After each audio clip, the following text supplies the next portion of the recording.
Christian, you're not up here in Wisconsin, right, any longer, right? You're back in Texas or somewhere? Right. I Okay. left the Midwest. Yeah. Yeah, we had a blizzard Yeah. yesterday, Hmm. an official blizzard. So we got 13 and a half inches of snow with like gale winds. And I can't complain. Where are you situated? Minnesota, and it's you can see here there's snow, but it's Ah. not 15 inches. But it's funny because I live on a corner, and every now and again I have to look because every time someone makes a turn, they go sideways. Wait, was that ice I saw, not snow? It's snow. Well, there might be ice too, but it's Are you in snow. the Twin Cities? Are you north or south? Yeah, I'm in the Twin Cities. Yeah, And no, this was definitely 13 and a half inches as we yeah. found out today when we went out to shovel and stuff. Fortunately, a neighbor, we throw him a few dollars and he's willing to plow when the driveway gets filled by the plows. So, All yeah. right. So jump into my question here. So we're really living at such a time of collective forgetfulness. I don't want to offend anybody by saying that, but it's like this fog has set in over the last few decades, in my opinion. And of course, that's not an accident because the powers that be would rather us be confused about the narrative of American history so we don't catch on. It's really important to have historians be visible and talking because historians are tasked with remembering. And I think we all have the archetypal historian within us that needs to get teased out. But then there are the real bona fide historians that really know what they're talking about, such as yourself. So, my question is, how do we ultimately break the patterns of collective forgetfulness so we remember what our parents and grandparents fought for and achieved and reclaim the American story? So, in other words, what do we need to first understand before we jump into, well, what do we do about it now? Okay, well, let's start with three dimensions here. So one thing to understand is that it's not unusual for Americans to be sort of forgetful, to use those terms, as some Mhm. say, or even to suffer historical amnesia.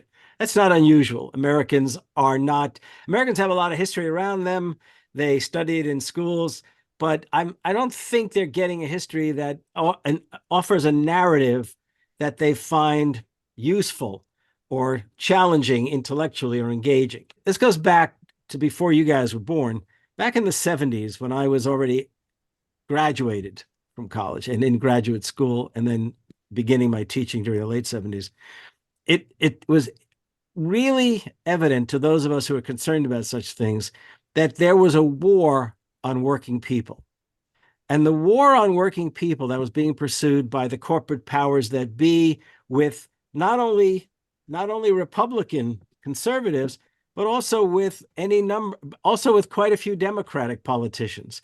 And what I'm saying, what was happening is that they themselves were in the Democratic Party were turning their back on the FDR tradition. There really were politicians who were eager to leave behind the kinds of achievements that were accomplished both in the 1930s in the New Deal and even in the course of World War II, and then again in the 1960s. They even organized together, leading Republicans and Democrats. There was a group, everyone thinks this is a conspiracy theory, but believe me, it was straight out and evident, and everyone knew of it at the time. It was called the Trilateral Commission. And they, for example, that's one group, they were very significant. They had members who were leading political figures, though not in office, who included both George H.W. Bush, who would become the vice president under Reagan and later president, and Jimmy Carter, who would in fact run for and win the presidency in 76. Now, the Trilateral Commission had dozens and dozens of political figures, corporate leaders, even some labor leaders had become involved in it, which clearly was a strange combination, but they did.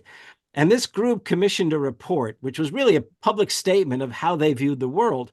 And that report was called The Crisis of Democracy. In fact, here's the Yeah. paperback, overly used paperback copy, The Crisis of Democracy, Report on the Governability of Democracies to the Trilateral Commission.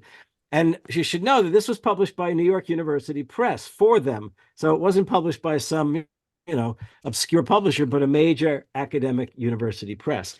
And in this, there was a section on Western Europe and a section on Japan, but the central, most important feature of the volume was the discussion of the American scene, and that was authored by a man named Samuel P. Huntington, who was a leading professor of political science or government at Harvard University. And he said that the United States was suffering an excess of democracy.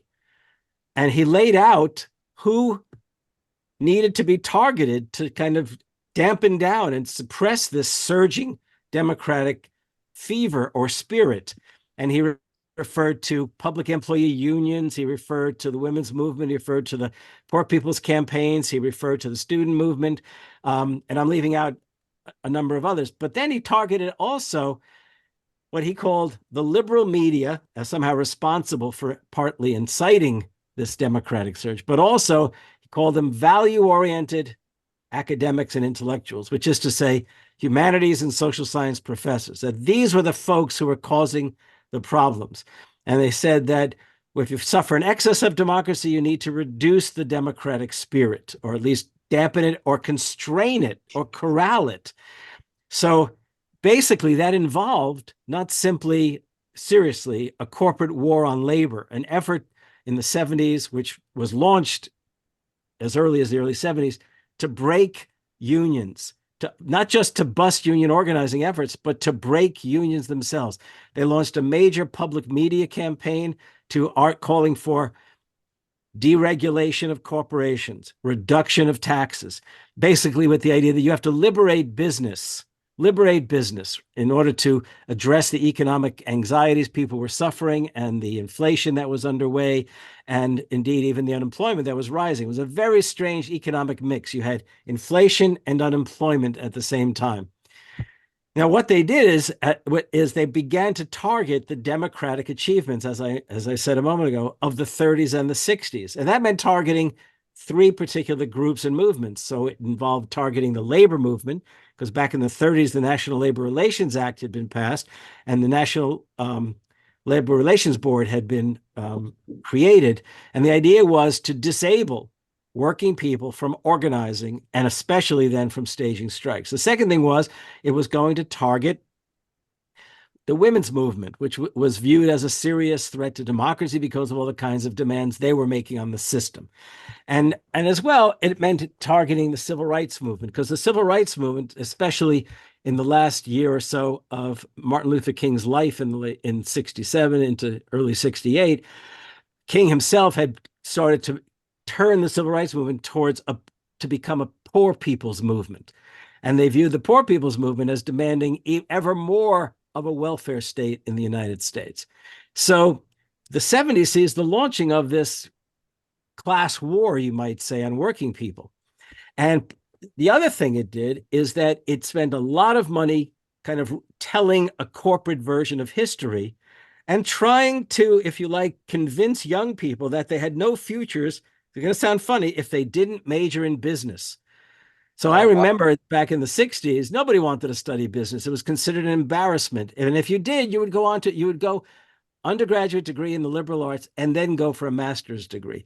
Well, there was a serious decline in history and literature students, et cetera, at universities. So there was this really broad assault on both, working class, but also it was part of the culture wars. Carter is elected, and Carter bends. By 1978, he bends tremendously towards the corporate powers that be. But let's not forget, he was a member of one of those major groups, the Trilateral Commission. In 1980, Ronald Reagan wins the presidency. But there were already initiatives in the Carter administration to deregulate finance, to deregulate transportation. He refused to be involved in enhancing workers' rights. So he basically paves the way to Reagan, and thus we begin this very long, decades-long rise and ascendance of the new right, of not simply the old Republicans of the Eisenhower days, but actually a conservative, if not in many ways reactionary, forces inside of the Republican Party. And again, so what we've seen for all these years is it was called neoliberalism. That is a politics and economics that was going to reduce government spending, that was going to marginalize key progressive groups, and especially smash labor. Now, where are we today? Well, neoliberalism is to a great extent revealed for what it is. It's literally an attack on all of those forces. But it's also the case that in the course of the neoliberal years, the Democrats not only failed to respond aggressively in an FDR-like way, or for that matter, a 60s kind of Democratic Party way. They actually bent and advanced it. So you got not only Carter launching neoliberalism, but you then later, when Clinton was elected, his presidency was a classic neoliberal presidency. Okay, you can go a deregulated industries. They smashed what was known as the aid to families with dependent children. They passed the crime bill. They passed the Graham-Rudman Act, which literally licensed banks to do what the New Deal years had forbidden them to do. That is, in the 30s, the FDR administration had said, it was a law, the Glass-Steagall Act had said investment banks and commercial banks were to be separate. You could not mix the two activities. So in other words, all the bank accounts that people had opened up, savings account and other things, were not to be included in the purview of the big investment banking houses, because investment banking was risky, commercial banking was meant to be stable. Mm-hmm. What do we get? They smashed the Glass-Steagall Act with the Graham-Rudman Act, which licensed the commercial banking and investment banking to be mixed, to be in one banking house, you might say. So in the 80s, under Clinton, we see neoliberalism really gone wild in some ways, and I'm leaving out other things as well. Then you get Bush, and Bush is already licensed to do a very neoliberal kind of politics. They radically reduce taxes on capital and basically the rich, right? Then you get the Obama administration, which it literally is enabled. I mean, Obama's presidency is enabled by the fact that we were literally we were walking right into not just the Great Recession, but another depression. And so people could see they were losing jobs, their mortgages were being emptied out, or if you like, they were losing their houses. What did the Democrats do? Well, they put forward Obama. Obama promised, he said, yes, we can. But the Obama administration was predominantly neoliberalism as well. And by the way, if you look closely, and I wrote a lot about this, at these Democrats, Carter, Clinton, Obama, they offered a history quite often in their speeches, which was, if you like, supportive of neoliberal politics and not of the FDR democratic, social democratic kind of politics.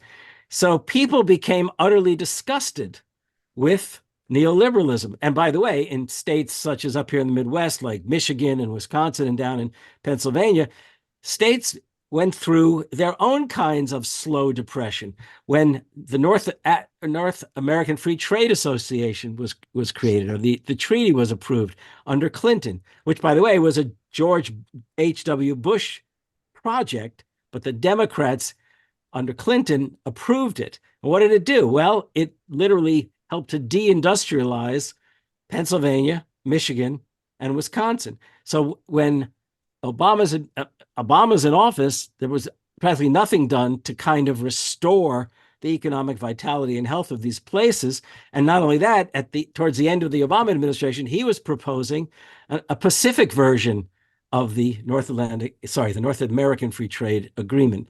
What I'm getting at is that the Democrats abandoned, if you like, labor. They abandoned the environmental movement, essentially, and they did nothing to assure the kinds of things that had been passed in the 60s, such as, well, it wasn't passed, it was a Supreme Court decision around 71, Roe v. Wade, which enabled or empowered women to control their own bodies. I mean, you had 40 years, now 50 years of working people and even middle-class people and others who are being, if you like, disappointed and, if not ignored, if not literally assaulted, by not simply the Republican conservatives, but by the Democratic Party's neoliberals. So if you build the anger up enough, you can definitely bet that a sense of history is going to be forgotten. You don't think of the Democrats as the party of labor. You don't think of the Democrats as the party of human rights. You don't think of the Democrats as the party that wants to reduce inequalities. That's a quick thumbnail sketch of how we've gotten to this point. But then you asked me, and I'll pause for a moment. But then you asked me, and what can we do? I think you asked me, and what are we to do about this? Mm-hmm. It's a damn good question. Okay, so I don't know if all historians would have necessarily offered you the argument that I just did, but the argument that I just gave you, which is shared by many progressive and left historians for many years now, is finally becoming the narrative to some extent. However, think about the Democratic Party. The question is not what historians have to say. Most people don't actually pay attention to historians. But the point is that those who need to, if you like, offer an understanding of American history that captures the progressive and radical story that is America, okay, they've ignored it. When have you ever heard a Democratic politician talk about the progressive tradition in this country? I don't mean just the fact that there wasn't FDR. You don't even hear these folks talk about FDR, other than to give a kind of nod to them. So, for example, when Joe Biden won the presidency, okay, and was supposedly was going to work with Bernie Sanders in offering this truly progressive social democratic agenda, they didn't pick up the FDR agenda, really. They didn't talk about, and I highlight now, the idea of an economic bill of rights to guarantee the American people the essentials of life, like housing, food security, healthcare, okay, public education as far as one's abilities could take one. I mean, they didn't do that, okay? They played around the edges. They took great pride in saying, well, we're going to reduce or eliminate the child tax, we're going to create this child tax credit, and we're going to lift 50% of kids who are in poverty out of poverty. And I kept saying to myself, wait a minute, why are you only going to lift 50%? What about the other 50% you've left behind? Why don't you go all the way for it? Or better than that, if Biden wasn't going to buy into Medicare for all, which was, by the way, absolutely shameful. Back in the 30s, when FDR created, by his signature in Congress, passed the Social Security Act, FDR wanted healthcare covered universally in the original Social Security Act, but he couldn't get it because the American Medical Association and the corporate bosses and a host of others said, no, we got to block you. If you do that, we're going to, well, actually, corporate bosses didn't care for FDR anyhow. But the point is, the American Medical Association threatened not to. Southern Democrats, whose constituents probably wanted Medicare, or not Medicare, we call it universal health care back then. What did they do? Well, they didn't want national health care because that meant they'd have to integrate their hospitals. And that's no joke. From the 30s right through into the 60s, the greatest fear of the Southern ruling class was they might have to integrate public facilities if certain kinds of laws were passed. Wow, that's incredible. Yeah, no, absolutely incredible. You're absolutely right. Okay. Now, don't forget, don't forget, they literally obstructed blacks from voting, both by law, literacy, requirements, poll taxes. They also, by the way, restricted poor whites from voting. So if you look closely in some of the states in the South, far more whites were being kept from voting than actually African Americans. Okay, though I can't tell you the whites would have had the crap beaten out of them if they went to the polling booth, but they didn't necessarily have the kind of education or the wherewithal to pay the poll taxes or pass the literacy requirements, which were rigged. The literacy requirement was not basic literacy. They were rigged questions like interpret the Constitution, something like that. Okay. So here we are today. Well, what do? Somehow, by the way, those of us who are inclined, and I mean not only those of us who will vote for Democrats, or I don't think we should, but for those who might well choose to vote for a third party, we have got to make it very clear, okay, we have got to embrace, if you like, a public discourse, a public argument that reminds people it's not just a matter of organizing. It's not just a matter of turning out. We have got to make it a point of pushing forward figures, political and intellectual, who will speak to our deepest sensibilities of what it means to be American and help us remember the progressive and radical story. And by the way, the three of us are supporters of Marianne's campaign, in my case, an advisor. And I can tell you that when I was working with Marianne in favor of launching her campaign, and people should go listen to that launch speech if they wish.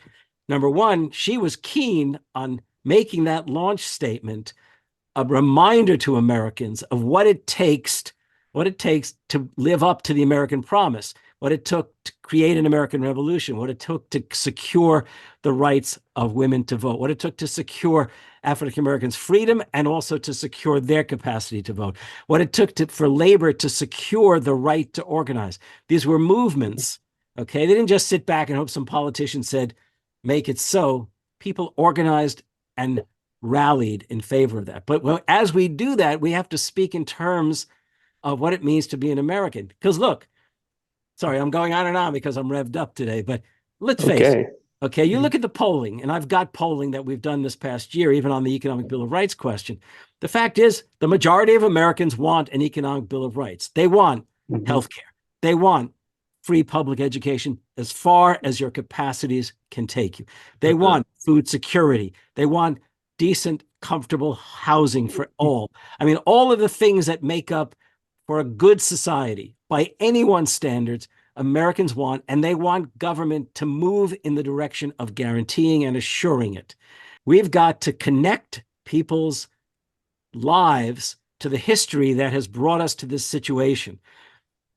That is decades of an FDR tradition that he wasn't even around for many of those decades. He had passed away, but that the Democrats at least still subscribe to some degree, that the labor movement continued to embrace. Today, it is wonderful to see the organizing and activism in the labor movement that we see. Now the trick would be this. Whereas FDR proposed visions that that labor movement embraced and pursued in the 30s, and especially after 44, the Economic Bill of Rights idea. Today, if we don't have an administration that will do that, then labor, which is so energized, must take on the responsibility of offering that kind of vision and of cultivating that kind of memory. There are those in the labor movement who have that memory and are able to offer it, but we don't get to hear it. Not to mention, and we'll get to this eventually, the media literally the news cultivates historical amnesia as well. Do you believe if Joe Biden had a supermajority, he would have brought any of those things that we've been speaking about to fruition? Or which of those would he? Yeah, well, he told us he would veto Medicare for all. He said that. Right. Period. Yeah. Okay. So, which is why when I was doing a lot of radio during that period of time, I said to a number of people, well, why the hell doesn't Joe Biden say, yes, we will get to a universal state of universal health care, but we can't get there right away. So here's what we're going to do. We're going to pass a bill. We're going to push through and pass a bill that guarantees health care for everyone under the age of 18. Or a better way of putting it, we'll call it the Universal Child Health Care Act. Right? Let's guarantee every kid health care. Right? Then, by the way, if an 18-year-old has guaranteed health care, 17-year-olds, 16-year-olds, within just a few years, by the next presidential election, if somebody threatens to take that away, well, why not now project health care for everyone under, say, 25? Let's build on it. By the way, I would have loved to, I would not have pursued that. But if we're not going to get national health care instantly by way of a presidential election and congressional, then why not build on it? Because then you've got all these young people who are now going to be voting. So that's one example. Another example, look, he waited a hell of a long time to eliminate the student debt debacle that we're in. A long time. People urged him to act swiftly. FDR in his first 100 days acted swiftly along with Congress. And the Democrats had the capacity. By the way, one could say, well, he didn't have Manchin, he didn't have Sinema. Well, he also, by the way, lost the people he mentored in Delaware, the two senators from Delaware. LBJ, when he didn't have the votes, he knew how to metaphorically and physically, in some ways, twist arms. Biden just didn't have it in him. He didn't have the spirit, as they used to say in Star Trek, to make it so.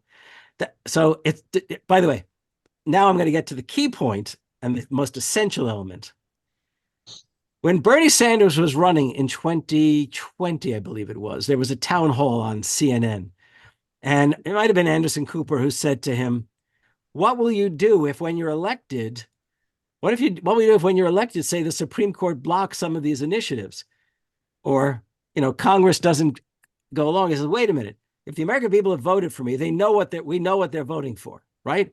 So basically, they're going to have to step forward and make it very clear. They're going to have to be outside the halls of Congress. They're going to have to be, not so much on the streets, but they're going to have to be making their voices heard loudly. So what FDR did, and this is not a joke, is he always said, I don't want to be too far out ahead of the American people. Mm-hmm. And he would say that, in fact, the best thing is if the American people are pushing him along in these endeavors, in these initiatives. There's a famous case I.F. Stone, the journalist, radical journalist, wrote that there's the classic image of the 1930s is a group of reformers come to Washington to meet with the president in the Oval Office, and they say to the president, we really would like you to push forward a bill doing this or that, whatever it was. And he would say to them, look, I agree with you, but now you have to make me do it, which didn't mean he didn't want to do it. He needed to know that there was a lot of grassroots energy behind him to make sure Congress didn't oppose what he was doing. In other words, he couldn't just snap his fingers and make Congress do things.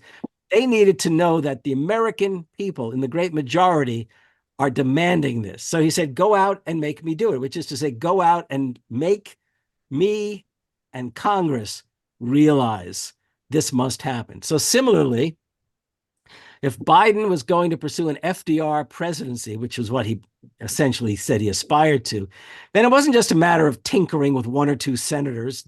That's how Obama failed. The idea is what you got to do is you've got to call upon, say, the labor movement, call upon what remains of, at that moment, a very popular idea of Black Lives Matter. I mean, there were these movements that had even gone into the street at times, or were starting to emerge to oppose their own bosses. These movements needed to be mobilized. That's what FDR was willing to do. In 1935, last point, in 1935, when FDR was facing great hostility from the corporate bosses who had organized a group called the American Liberty League to try to prevent a second FDR presidency, FDR told members of his party and members of his cabinet, go out and urge Americans to mobilize. And in 1935 and 1936, there emerged a national housewives movement, a women's movement demanding action on prices, demanding action on a whole host of things, and supporting the labor movement, which was mobilizing in an unprecedented fashion. That's what you got to do. I loved that you said national health care. Again, I remember that you said Franklin Delano Roosevelt, did he introduce the idea of universal health care? Well, actually, it had been around national health care had been around for as an idea for a while, maybe even going back to the progressive year, as was called the progressive era, sort of 1910 thereabouts. But it's FDR who, when he first talked with Frances Perkins, who was she was the industrial commissioner when he was governor of New York, and then he then appointed her the labor secretary. When they talked about this, he had included healthcare on the agenda, especially because Frances Perkins she was one of those folks who said, you don't play the game of this, you pursue it. Okay. So, but really they faced tremendous opposition from some very powerful forces. But the point was FDR did not want to lose enacting Social Security simply because he couldn't get health care as part of it. And by the way, Social Security was not just simply payments for people when they reach an age of retirement. It also included families, mothers with children who might be widowed or who might not be able to take care of them. It was called old age pensions. There was old age pensions is what Social Security we now think of. But there was something called aid to families with dependent children, where the federal government paid mothers who had children but did not have the wherewithal to sustain a household and a family. And it was under Clinton that came to an end. Not under Reagan, under Clinton that came to an end. I mean, people have to understand the Democrats have been utterly unreliable for far too long in representing the interests and the needs of American working people. Now, we've seen some initiatives, but basically speaking, inequality from the time of 1970, inequality was reduced from 1938 to 1973 because you had a strong labor movement, you had an effective FDR legacy in government to enable people not to fall, and then especially the Johnson years with the war on poverty, inequality was decreasing in this country. From 73 to the present, it has not decreased. And the Democrats are as responsible as the Republicans for that. Do you think it's because Democrats the people haven't been pushing enough progressive figures, because I feel like the frustration is when we do push figures, Bernie Sanders, I was a huge supporter of and still am on some level. But then there was conversations. He thought Biden was going to make him the Secretary of Labor, and Warren thought she was going to be made the Secretary of the Treasury, and neither of them got what they thought they were going to get. So they kind of like compromised, I think. Well, actually, Peyton, I hate to disabuse you of that idea, but here's the thing. It would have been a disaster if Bernie had become Labor Secretary. We needed him to, what the position he is in is a great position. The problem is that Biden has done very little to discipline the Democrats to support the initiatives that Bernie was so eager and hopeful of pursuing. Go back to the early days of the Biden administration. Bernie wanted included in the American, was it called the American Rescue Act? No, was that the Obama one? The American, yeah, was it the American Rescue Plan? Something like that? Yes, yeah, I think so. I'm forgetting the exact. Bernie wanted to include a $15 an hour minimum wage, which itself is not necessarily a great wage for people trying to sustain a family. But it was going to be better than $7.25. No, exactly. Yeah. It was more than double the existing figure. Absolutely. So Bernie was asking for that to be approved in the Senate. Well, 8 U.S. senators, 8 Democratic, capital D Democratic U.S. senators said no. So you had Manchin and Sinema. You had the New Hampshire Shaheen, I guess it was. You had Chris Coons from Delaware, the other Delaware senator opposed. You had 8 Democrats opposing it. Can you imagine Democrats opposing raising the minimum wage? Well, why should we be surprised? Clinton opposed it when she ran in 2020, and wow. It's usual for the neoliberal Democrats to oppose. By the way, the neoliberal Democrats are basically the Republicans of the 1950s. Okay, so I don't think the problem was that neither Warren nor Bernie entered the cabinet. You need them in the Senate. You need them to be able to vote on this stuff. But there were good people who would have made for great secretaries of labor. I know everyone thought Marty Walsh would be good, but Andy Levin, congressman from Michigan, would have been great in that role. Okay, he had a history of supporting labor, had actually worked in the labor movement. I mean, they made it clear early on, Biden and others, that yeah, it was upsetting that Manchin and Sinema didn't go along with everything, but they sure as hell didn't do a hell of a lot to discipline them, progressive Democrats.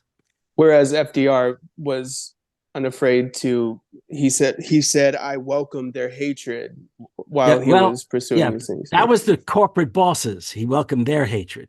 Oh, okay. FDR compromised in terrible ways. Let's be clear about it. He never even initiated civil rights legislation, because he knew that if he did, he would literally split the ranks of the Democratic Party, and the Republicans would win at the very next election on a grand scale. And by the way, the Social Security Act and the National Labor Relations Act did not include agricultural workers or household workers who were predominantly African American.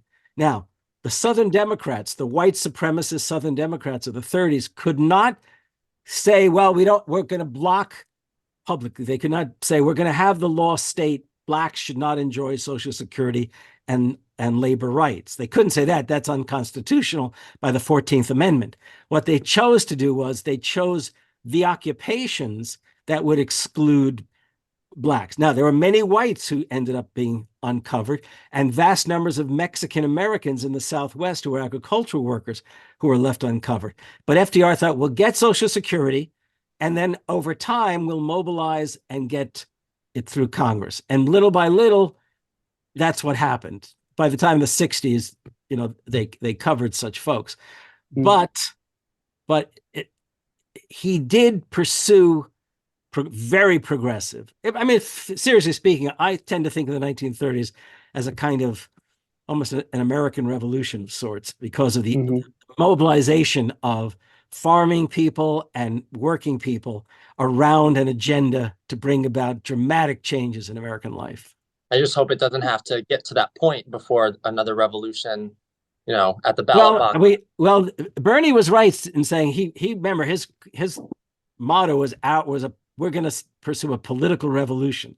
Right. I was surprised he thought he could get away with that because it sounds terrible in the minds of all too many moderates. But he got away with it. He didn't win, but it mobilized vast numbers of young people into his ranks. I mean, Bernie Sanders was the surprise of those days.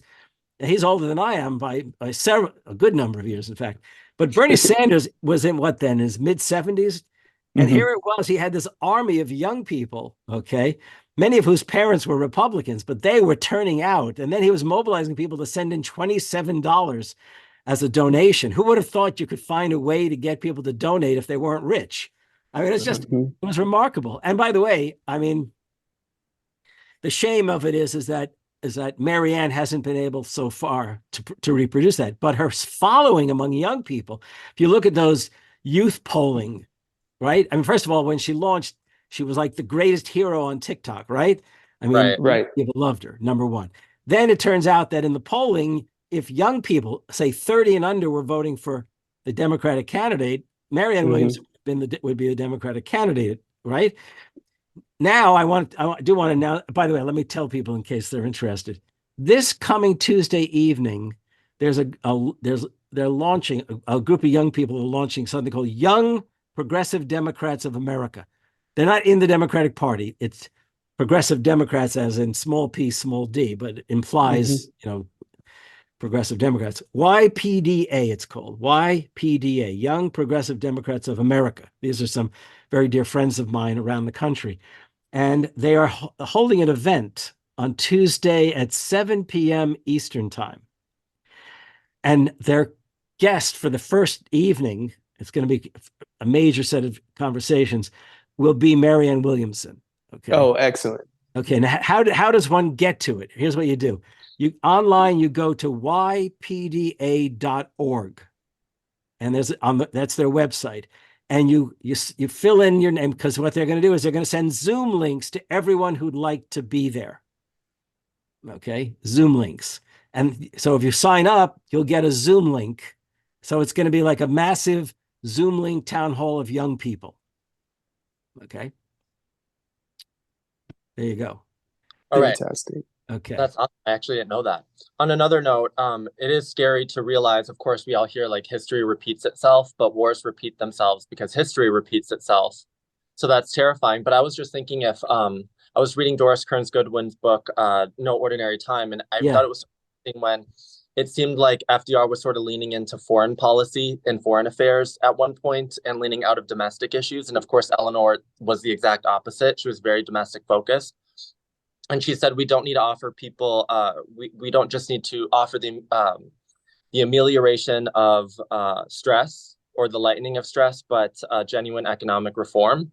And I feel like if FDR were president now, do you think it would be basically the same thing? Because there's so much happening on a foreign level. It is easy to focus on that kind of stuff like war politics versus domestic. Okay, so let's go back to something you said at the beginning. First, I want to make it clear to everyone, and this is quite often young people, when they're in middle school and high school, they'll hear a teacher say, history repeats itself. Because it sounds like, well, if there's a war in this century, and then we find the next century is a war. But let me be clear about it. History does not repeat itself. Yeah. It is. You have to break, but if you break the pattern, just like in your personal history, you have to break the pattern otherwise. Yeah, but personal history is personal history. Collective history is collective history. Now, I'm not saying that Mark Twain put it best, okay? He said, look, it may seem like history repeats itself, but it doesn't. It rhymes. In other words, when some new event occurs that reminds us of events of the past, it's not that history is repeating itself. It's that our imaginations are trying to explain it by reference to the past. And I say that because I remember my daughter came home when she was in middle school or high school, I can't remember. And the teacher had said, here's your assignment tonight. Explain history repeats itself. And I decided I can't put up with this shit. So I went to see the teacher, who, by the way, was a really good teacher. And I said, you can't tell the kids that. People who believe that history repeats itself will think, well, what the hell difference does it make what I do? History is going to repeat itself, because it sounds like it's overly determined, predetermined that things will just repeat themselves. And that's not the case. So, for example, if we said that history repeats itself in the sense that there's always going to be a class, an upper class and be lower classes, and there'll always be exploitation and oppression, and the rich will always get richer while the poor always get poorer, all I have to do is show you that from, as I did a little while ago, from the mid-30s, and I can even date it, 1938, in fact, right through the 1973, we dramatically, significantly reduced inequality. By the way, the rich kept getting rich, but working people and the poor, their incomes went up as well. In other words, there was an overall upward trend in wealth in America. But most importantly is that those down below were closer and closer to if you like, to getting any real equality. That's a good way of putting it. In 73, all that shifted. And what we've seen since 73 is that equality that had come to prevail radically increased over these last several decades. Radically, not by accident, not because history repeated itself, but because the ruling class, the political and economic elite, truly, and it sounds harsh to say it, but they declared war on working people, and working people were unprepared, and the Democrats refused. They refused basically to do what needed doing. Look, look how Bernie garnered massive support. Massive support. By the way, here in Wisconsin, he won the primary. Okay, let's be clear. He won the primary, and then Hillary Clinton lost in the general election. I had students who told me their parents who voted for Trump would eagerly have voted for Bernie if he was the candidate. The point is, the Democrats literally did everything in their power to prevent Bernie from winning in 2016 and again in 2020 to secure the nomination. I mean, it's imperative we understand this. I have a friend, Alan Minsky, who is the executive director of actually Progressive Democrats of America. And when we've done shows together, he explains to people, there really are 3 political parties in this country in terms of people's political aspirations. You've got conservatives and reactionaries, which basically are the folks now in command of the Republican Party. Then you have a kind of centrist party, which doesn't exist as an official party. And this includes the likes in the Democratic side of the Clinton folks, and in the Republican side, the likes of, say, the Romney folks, right? Those who were eager to see that kind of campaign and presidency. Then you've got the progressives, and the progressives are by far the largest constituency in the United States.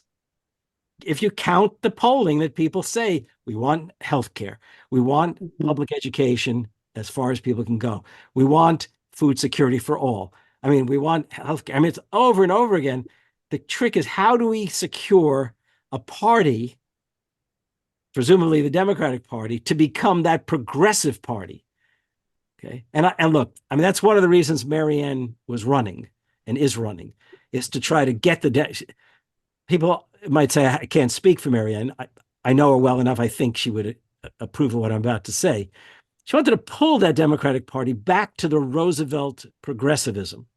She wants to push the Democratic Party back there. And the presumption is, if she can get enough people behind her to support that, the Democratic establishment will have to listen. Maybe she can, maybe. And we've got to do everything we can to make sure Marianne Williamson, even if she doesn't win the nomination, is able to speak at the Democratic convention. And I have a wonderful question from an avid Marianne Williamson supporter. Her name is Sherry Lee Welch. She asks, what does Professor Kaye's knowledge of history reveal to us today? What mistakes are we making again? And what have we learned or should learn not to repeat in presidential election cycles, especially for the Democrats? And then she said, and by the way, Peyton, think of that idea of history repeating itself, not so much history repeating itself. We make the mistake of repeating the stupidities and fail to appreciate the obvious lessons that we might derive from history. So I'll give you an example. The way in which Roosevelt in the 30s saved America from authoritarianism and fascism, because he feared that possibility. Back in 1931 and 32, when the Depression was just revving up and destroying American lives, there were a lot of folks who wanted a Mussolini. They wanted an Italian dictator, somebody who would be a strong man to take charge. And that included even editors of some leading magazines and some significant political thinkers. Well, FDR feared that possibility. And he said to a very good friend who was a specialist on questions of social welfare and social progress, he said to him in a letter, look, as I look around, it strikes me that we need to make America fairly radical for at least a generation. And what he meant by that is the Democratic Party needs to pursue a radical agenda. Maybe, a lot of people don't like the word radical. They'll prefer liberal. Radical, dude. Well, and so think about all the stuff. Look, he and the Democratic Party, backed by the working class and especially the labor movement, secured the rights of workers. They eventually secured Social Security, at least on the basis of a damn good Social Security program. They created massive public works projects to give the unemployed jobs, not just welfare, but jobs, which literally transformed the landscape of the country. The Civilian Conservation Corps fought soil erosion throughout the Midwest and the Plain States and other parts of the country, planted like 3 billion trees. The Work Progress Administration built streets where, dirt roads existed before. They built bridges, they built highways, they built hospitals, they built schools.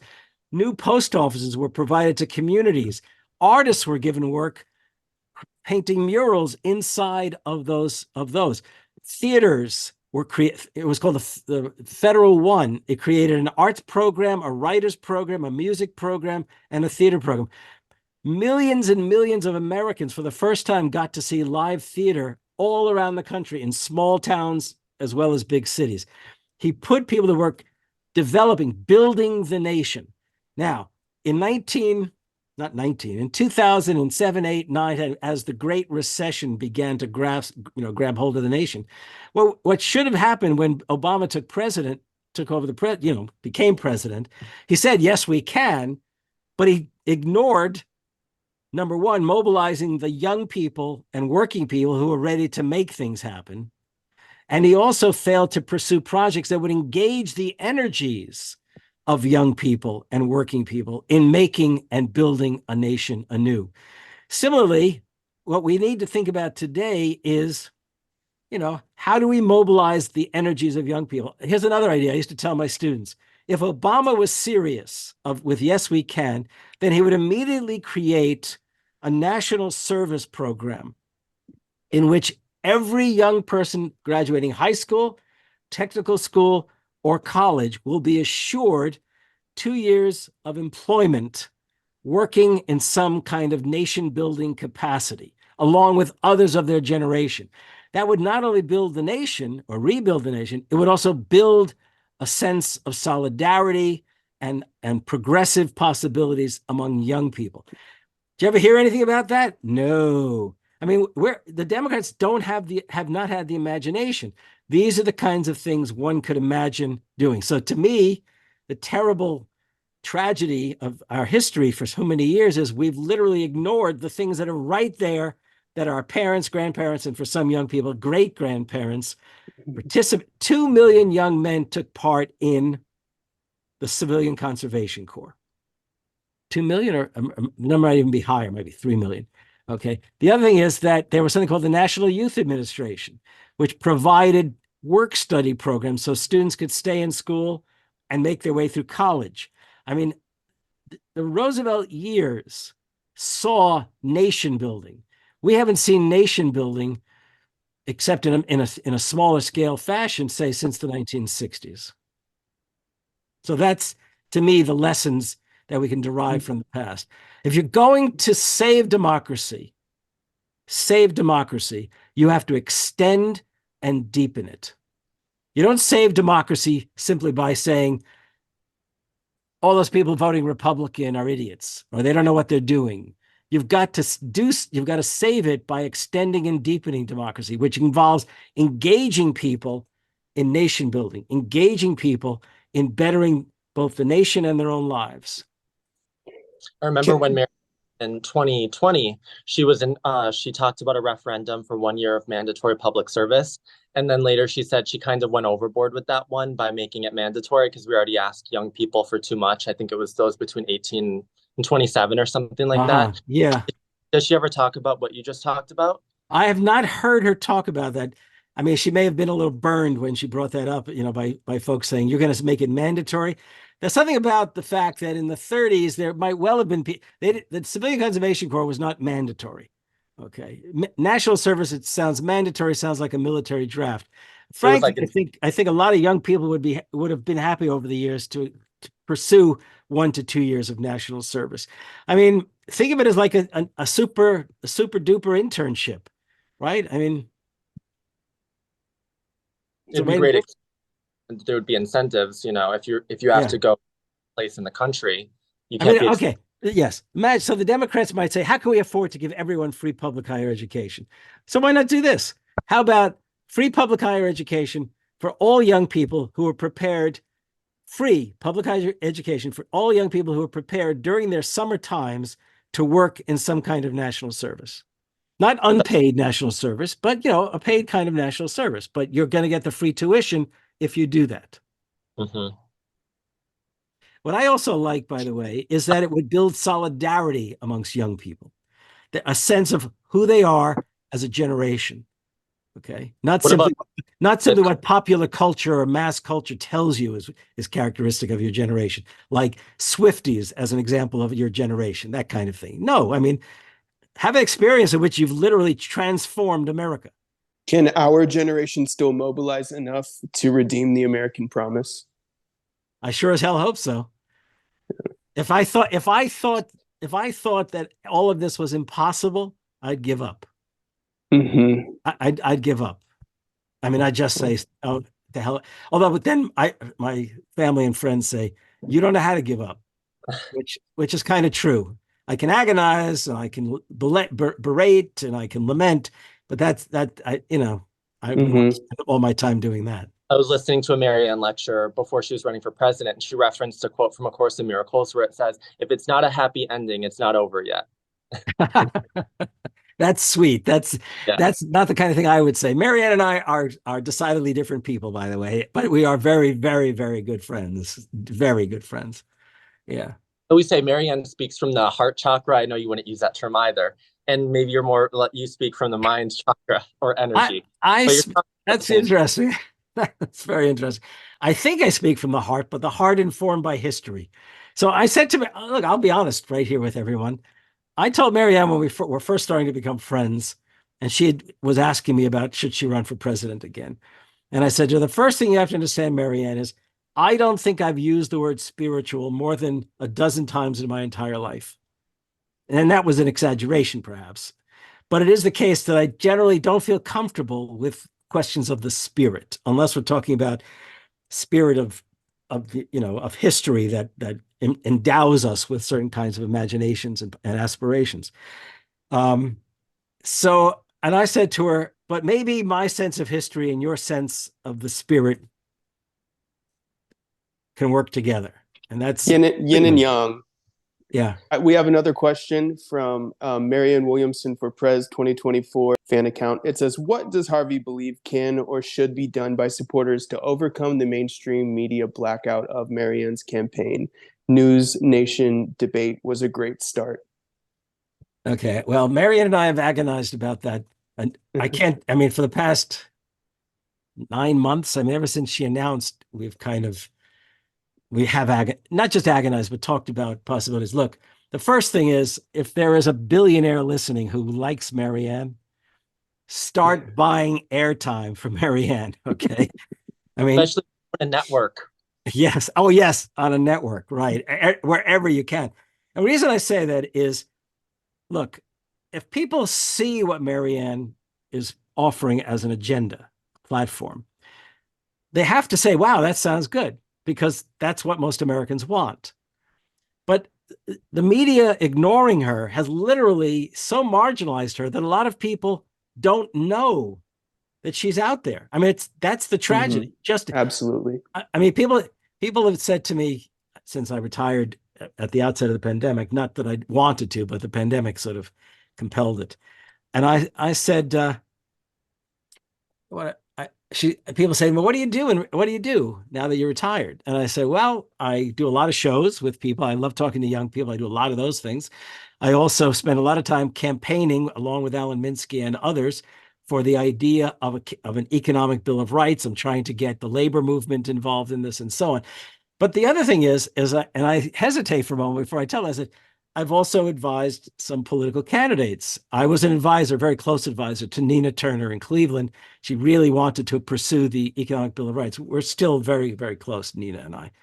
And in fact, I was probably, I mean, if you look back at her websites and campaign, and we did a lot of shows and conversations about the Economic Bill of Rights. And Marianne, who I spent a good bit of time with as she was developing the campaign. And I said, and they'd say, Marianne Williamson? I swear to God, they'd say, Marianne Williamson? And I'd say, well, yeah. And then I'd remind them of who she is.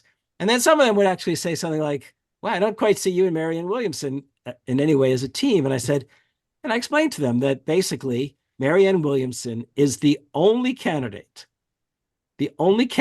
since Bernie has not entered this campaign, who truly believes in redeeming the FDR tradition and advancing a liberal, progressive, social democratic, call it what you want, platform and vision for America. It's the case. She's the only one who has. In fact, I can tell you that by the way, she first called me 2.5 years ago and said, I'm a fan of your work. Would you come on a podcast with me?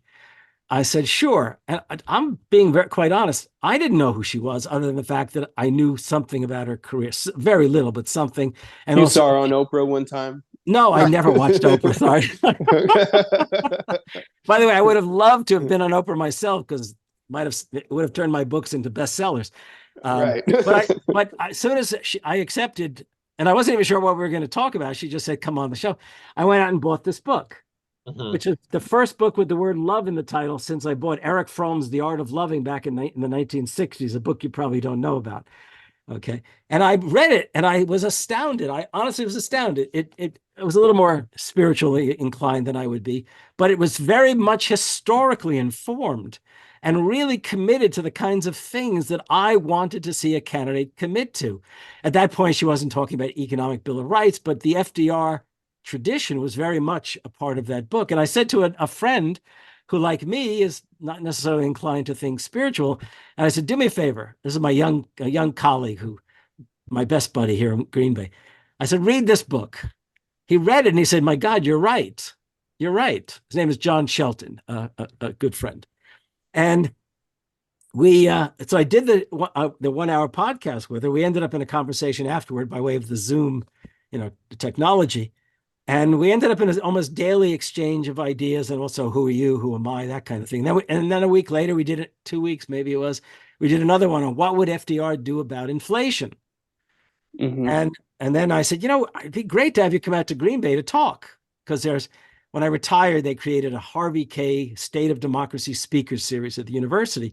And Sarah Nelson to begin with, the head of the Airline Flight Attendants Union, and others. And so Marianne, I read about that on your Twitter. Yeah, I saw.